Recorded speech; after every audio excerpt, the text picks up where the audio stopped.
سورۃ آل عمران کی آیت نمبر 127۔ الحمدللہ وکفی وسلام علی عبادہ الذین اصطفی، خصوصاً علی سید الرسل وخاتم الانبیاء وعلى آلہ واصحابہ الاتقیاء۔ اما بعد فاعوذ باللہ من الشیطان الرجیم، بسم اللہ الرحمن الرحیم۔ لیقطع طرفا من الذین کفروا او یکبتہم فینقلبوا خائبین، لیس لک من الامر شیء او یتوب علیہم او یعذبہم فإنہم ظالمون، وللہ ما فی السماوات وما فی الارض، یغفر لمن یشاء ویعذب من یشاء، واللہ غفور رحیم۔ لیقطع طرفا من الذین کفروا، تاکہ وہ اللہ توڑ دے کمر ان لوگوں کی جنہوں نے کفر کیا، او یکبتہم، یا ان کو ذلیل کر دے، فینقلبوا خائبین، پس وہ پلٹیں ناکام ہو کر۔ لیس لک من الامر شیء، نہیں ہے آپ کے لیے اس معاملے میں کوئی اختیار، او یتوب علیہم، یا اللہ ان کی توبہ قبول کرے، او یعذبہم، یا ان کو عذاب دے، فإنہم ظالمون، پس بے شک وہ لوگ ظالم ہیں۔ وللہ ما فی السماوات وما فی الارض، اور اللہ ہی کا ہے جو کچھ آسمانوں میں ہے اور جو کچھ زمین میں ہے۔ یغفر لمن یشاء، وہ جس کو چاہے بخش دے، ویعذب من یشاء، اور جس کو چاہے عذاب دے، واللہ غفور الرحیم، اور اللہ رب العالمین بخشنے والا نہایت رحم کرنے والا ہے۔ ان آیات مبارکہ میں سے پہلی آیت کا تعلق غزوہ بدر کے ساتھ ہے، اور دوسری آیات کا تعلق غزوہ احد کے ساتھ ہے۔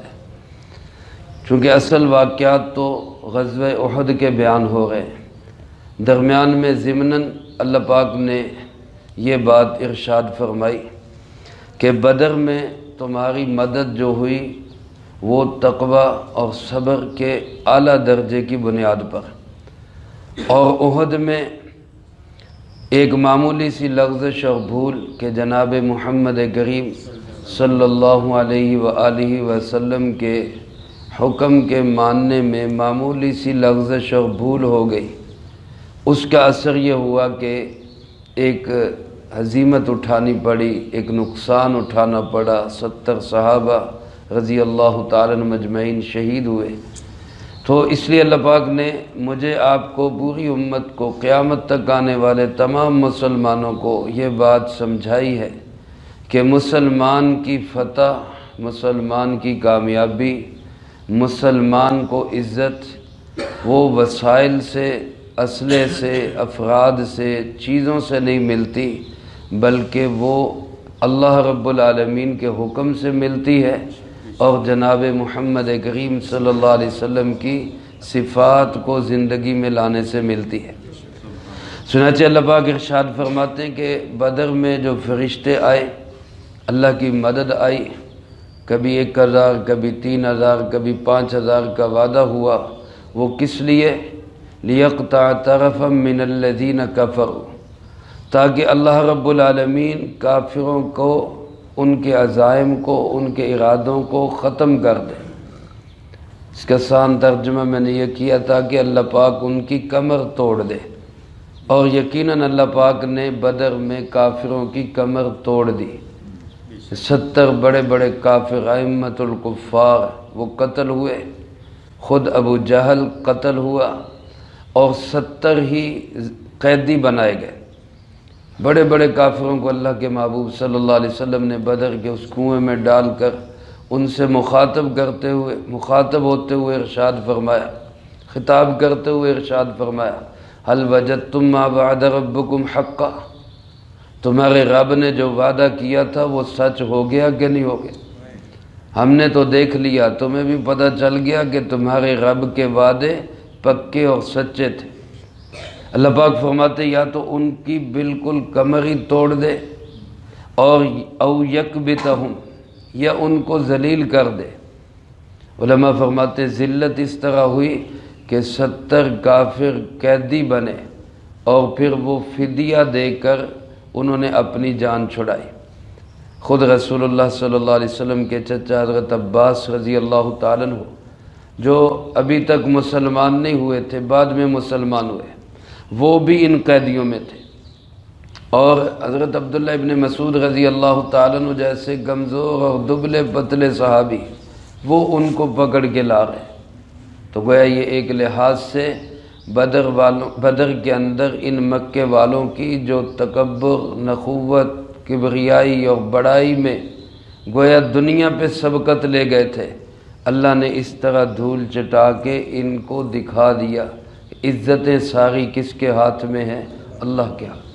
چنانچہ فرمایا فَيَنْقَلِبُوا خَائِبِينَ، یہ پلٹے ناکام ہو کر آئے تو بڑے کر و فر سے تھے، فتح کے نشے میں چور ہو کر، اتنا یقین کہ اسباب عیش و عشرت ساتھ لے کر آئے کہ جشن مناتے ہوئے آئیں گے، لیکن گئے کس طرح؟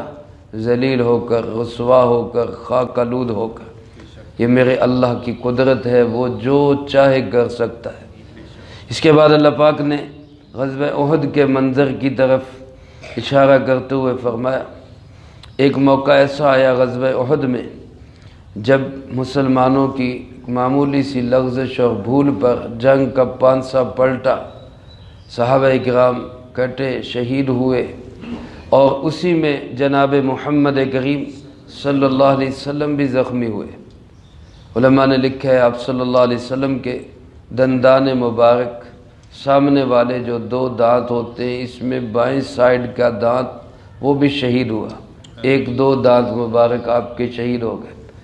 سر میں ایک کافر نے تلوار ماری جس سے خود بھی ٹوٹ گئی اور پیشانی مبارک تک زخم چلا گیا۔ رسول اللہ صلی اللہ علیہ وآلہ وسلم کا خون مقدس، خون مبارک اس سر سے بہہ رہا تھا، اور یوں آپ ہاتھ میں اس کو لے رہے تھے، اور زبان مبارک پہ یہ الفاظ آ رہے تھے لن یفلح قوم، وہ قوم کبھی فلاح نہیں پا سکتی جو اپنے نبی کا یہ حشر کر دے، جو اپنے نبی کے ساتھ یہ سلوک کرے، جبکہ ان کا نبی ان کو خیر کی دعوت دیتا، ان کا بھلا چاہتا ہو۔ لہذا گرنا آپ صلی اللہ علیہ وسلم کی عمر مبارک اس وقت 56 سال تھی، 56 سال کی عمر، اور 16 برس ہو گئے ان لوگوں کے پیچھے پھرتے پھرتے۔ تو اب بھی ان کا یہ حال ہے کہ یہ بجائے اس کے کہ آپ کی محنتوں کی قدر کرتے، الٹا آپ کو زخمی کر رہے ہیں۔ تو سرکار دو عالم صلی اللہ علیہ وسلم قریب تھا کہ کوئی ان کے لیے بد دعا کر دیتے۔ آپ صلی اللہ علیہ وسلم اگر بد دعا کر دیتے تو یہ لوگ تہس نہس ہو جاتے، ملیا میٹ ہو جاتے۔ اللہ پاک نے اپنے محبوب صلی اللہ علیہ وسلم کو حوصلہ دیا، تسلی دی، فرمایا میرے محبوب لیس لک من الامر شیء، آپ کو اس معاملے سے کیا لینا دینا، بندے میرے ہیں، میں جانوں، جو مرضی کروں ان کے ساتھ، عذاب دوں، معاف کر دوں، ہدایت دے دوں، توبہ کر لیں، آپ کے ساتھی بن جائیں، یا عذاب میں مبتلا کر دوں، یہ میرا اختیار ہے۔ آپ اس معاملے سے بالکل آپ جو ہے وہ الگ تھلگ رہے، آپ اپنا کام کریں، محنت کریں، منت سماجت کریں، اپنے اخلاق کا مظاہرہ کریں، جہاں میں جہاد کا حکم دوں وہاں جہاد کریں۔ اختیارات کا مالک میرے عزیز دوستو صرف کون ہے؟ اللہ رب العالمین۔ اللہ پاک نے ہدایت اپنے ہاتھ میں رکھی، کسی کے ہاتھ میں نہیں۔ آپ صلی اللہ علیہ وسلم کے شفیق و مہربان چچا ساری زندگی آپ کی حمایت کی، نصرت کی، مدد کی ڈھال بنے رہے آپ کی، لیکن آخری وقت میں بھی کلمہ نصیب نہیں ہوا۔ حضرت علی کرم اللہ وجہہ کے والد ابو طالب، اللہ پاک نے آیات نازل فرما دی، انک لا تہدی من احببت، میرے محبوب آپ جس کو چاہیں آپ ہدایت نہیں دے سکتے، ولیکن اللہ یہدی من یشاء، ہدایت اللہ کے ہاتھ میں ہے، جس کو چاہے عطا کرتے۔ وہ چاہے تو حبشے سے بلال کو بلا کر آپ کا خادم بنا دے اور بیت اللہ کی چھت پہ چڑھا کے اس سے اذانیں دلوا دے، شہادت کی گواہیاں دلوا دے، اور وہ نہ چاہے تو آپ کا سکا چچا ابو لہب وہ ذلت و رسوائی سے مارا جائے۔ یعنی اللہ کے ہاں معیار طلب ہے۔ اللہ پاک ہم سب کو طلب نصیب فرمائے۔ اللہ پاک فرماتے میرے محبوب آپ کے لیے اس معاملے میں کوئی سروکار نہیں ہے، او یتوب علیہم او یعذبہم، یا تو اللہ ان کی توبہ قبول کرے یا اللہ ان کو عذاب دے۔ توبہ قبول کر لے تب بھی آپ کی جیت ہے، لیکن ابو جہل کا بیٹا اکرمہ رضی اللہ تعالیٰ عنہ بن گیا، ایمان لے آیا، توبہ کر لی، اللہ نے توبہ قبول کر لی، اللہ کے محبوب صلی اللہ علیہ وسلم کا ساتھی بن گیا۔ اب قیامت کے دن باپ تو دشمن رسول صلی اللہ علیہ وسلم ہونے کی وجہ سے جہنم میں سڑے گا، اور بیٹا صحابی رسول ہونے کی وجہ سے جنت میں جائے گا۔ یہ باپ کے لیے اور ذلت و رسوائی ہوگی کہ نہیں ہوگی؟ تو اللہ پاک فرماتے ہیں میرے محبوب میں ان میں سے کسی کو ہدایت دے کے آپ کا ساتھی بنا دوں۔ یہی ابو سفیان جو جنگ احد میں سالار قافلہ کفار تھے، کافروں کے لشکر کے سپہ سالار تھے، یہی ابو سفیان بعد میں جناب محمد کریم صلی اللہ علیہ وسلم کے سپاہی بنے۔ تو آپ صلی اللہ علیہ وسلم ان کے لیے بجائے بد دعا کرنے کے دعا ہی کرے، اللہ ان کو ہدایت دے دے، آپ کا ساتھی بنا دے، اور اگر ان کے مقدر میں ہدایت نہیں، او یعذبہم، اللہ ان کو عذاب دے دے، تو تب بھی بالکل سزاوار ہے، یہ اس کے حقدار ہیں، کیونکہ فَإِنَّهُمْ ظَالِمُونَ، یہ لوگ ظالم ہیں، اور ظالموں کو عذاب دینا یہ عین انصاف ہے۔ لہذا آپ اس معاملے میں اللہ پہ چھوڑ دیں، پریشان نہ ہوں، ٹینشن نہ لیں، اپنے آپ کو ریلیکس رکھیں، آپ کی محنت ضرور جو ہے وہ کارآمد ہوگی، کبھی رائے گا نہیں جائے گی۔ باقی پوری کائنات کا مالک تن تنہا بلا شرکت غیر صرف کون ہے؟ اللہ۔ وَلِلَّهِ مَا فِي السَّمَاوَاتِ وَمَا فِي الْأَرْضِ، جو کچھ آسمانوں میں ہے یہ سب کس کا ہے، اور جو کچھ زمینوں میں ہے یہ بھی سب کس کا ہے؟ اللہ کا۔ کلمہ حصر کے ساتھ فرمایا، یوں نہیں فرمایا ما فی السماوات وما فی الارض للہ، بلکہ حرف جر کو مجرور کو مقدم کر دیا، ایک حصر پیدا کر دیا، جو کچھ آسمان و زمین میں ہے وہ صرف اور صرف کس کا ہے؟ اللہ کا، بلا شرکت غیر، تن تنہا پوری کائنات کا مالک اللہ رب العالمین ہے۔ جب مالک وہ ہے تو مختار بھی وہی ہے، اختیارات بھی اسی کے ہیں۔ یغفر لمن یشاء ویعذب من یشاء، جس کو چاہے بخش دے، جس کو چاہے عذاب دے، اس کی چاہت پہ ہے، کوئی کہہ نہیں سکتا کہ ایسا کیوں کیا۔ جس کو بخشے گا وہ بھی عین انصاف ہوگا، جس کو عذاب دے گا وہ بھی عین انصاف ہوگا۔ لیکن قربان جائیں اللہ پاک کی رحمت کے کہ عذاب کے ساتھ ہی کیا فرما دیا؟ واللہ غفور الرحیم، اللہ تو بہت بخشنے والا، نہایت رحم کرنے والا ہے۔ اس کے باوجود بھی کوئی عذاب کا مستحق بنے گا تو معلوم ہوتا ہے کہ وہ خود ہی بدقسمت تھا، خود ہی اس کا مجرم تھا، اور وہ خود ہی اس کا مستحق تھا، ورنہ رحمت خدا بندی تو بخشنے کا بہانہ ڈھونڈتی ہے۔ وہ کائنات کا مالک اور خالق اور مختار، وہ تو نہایت رحم کرنے والا ہے، ماں سے زیادہ پیار کرنے والا ہے، پھر بھی اگر کوئی عذاب کا مستحق بنتا ہے تو اس کی اپنی ہی کم بختی ہے۔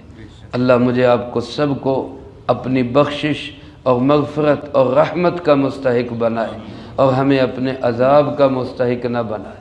میرے عزیز دوستو، آج آپ نے یہ دیکھنا ہے ہمارا شمار اہل حق میں ہے یا اہل باطل میں ہے۔ ایک حزب اللہ ہے، ایک حزب الشیطان ہے، ایک اللہ کا گروہ ہے، ایک شیطان کا گروہ ہے، ایک اللہ رب العالمین کی جماعت ہے، ایک شیطان کا ٹولہ ہے۔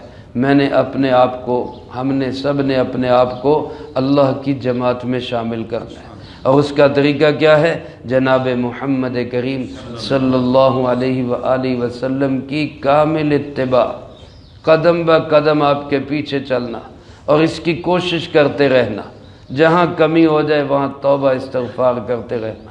اللہ مجھے آپ کو سب کو اس کی توفیق نصیب فرمائے، جو کہا سنا اس کو زندگی میں لا کے دوسروں تک پہنچانے کی توفیق عطا فرمائے۔ اللہم انت السلام ومنک السلام، تبارک ربنا وتعالیت یا ذا الجلال والاکرام۔ اللہم اعنا علی ذکرک وشکرک وحسن عبادتک۔ اللہم احسن عاقبتنا فی الامور کلہا واجرنا من خزی الدنیا وعذاب الآخرہ۔ اللہم باقیتا کباقیت الولید، اللہم استر عوراتنا وآمن روعاتنا۔ اللہم انا نجعلک فی نحورہم ونعوذ بک من شرورہم۔ اللہم اکفنا بحلالک عن حرامک واغننا بفضلک عمن سواک۔ اللہم اکفنا کل مہم من حیث شئت ومن این شئت۔ رب اغفر وارحم وانت خیر الراحمین۔ رب ارحمہما کما ربیانی صغیرا۔ اللہم ربنا هب لنا من ازواجنا وذریاتنا قرۃ اعین واجعلنا للمتقین اماما۔ رب ارحمہما کما ربیانی صغیرا۔ رب ارحمہما کما